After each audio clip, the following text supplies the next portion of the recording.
সবাইকে শুভেচ্ছা জানিয়ে শুরু করছি আমার আজকের ভিডিও। এই ভিডিওতে আমি তোমাদের অসাধারণ একটা ম্যাজিক দেখাতে চলেছি।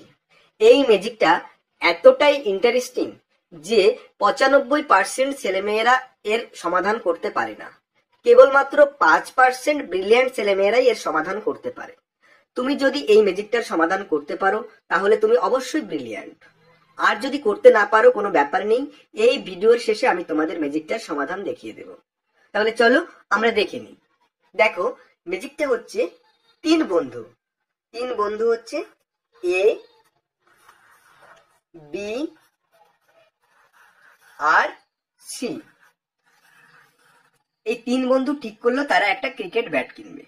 তারা ছাত্র, তাদের কাছে খুব বেশি টাকা নেই, তো তারা প্রত্যেকে 20 টাকা করে জোগাড় করলো। এ জোগাড় করলো 20 টাকা, বি জোগাড় করলো 20 টাকা, আর সি জোগাড় করলো 20 টাকা। তো তিনজনে মিলে 60 টাকা জোগাড় করলো।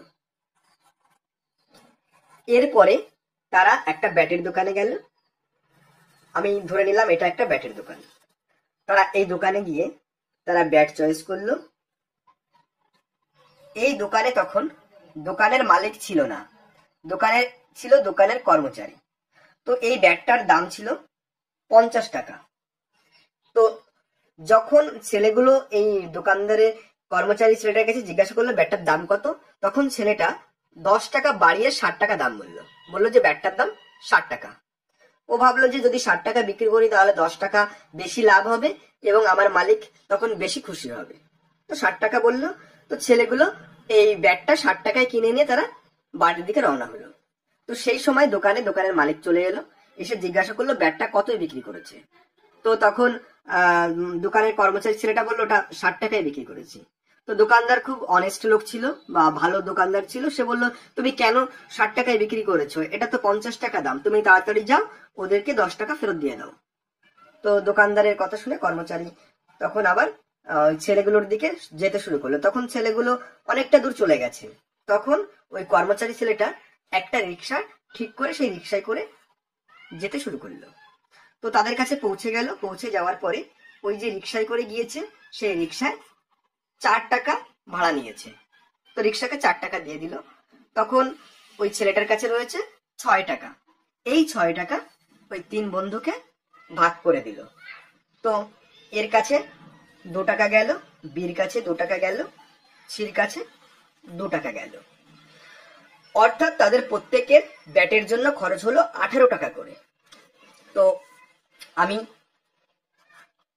লিখে নিচ্ছি, প্রত্যেকের 18 টাকা করে খরচ হলো।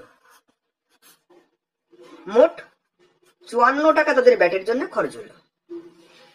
তো তারা খরচ করলো 54 টাকা, আর ওই রিক্সায় দেওয়া হলো 4 টাকা। তাহলে 54 টাকা আর 4 টাকা 58 টাকা। এখন প্রশ্নটা, তারা 60 টাকা জোগাড় করেছিল, তাহলে এই 2 টাকা গেল কোথায়, এটাই হচ্ছে প্রশ্ন। তো এটা সমাধান সবাই দিতে পারে না। তোমরা কি পারবে এর সমাধান দিতে? প্রয়োজনে ভিডিওটা পজ করো, যদি সমাধান করতে পারো তাহলে এখনই কমেন্টে জানাও, আর না পারলে আমি তোমাদের সমাধান করে দিচ্ছি। চলো তাহলে এবার আমরা তোমাদের সমাধানটা বুঝিয়ে দিই। দেখো, এখানে যে 60 টাকা খরচ হয়েছে আমরা এটা ধরছি।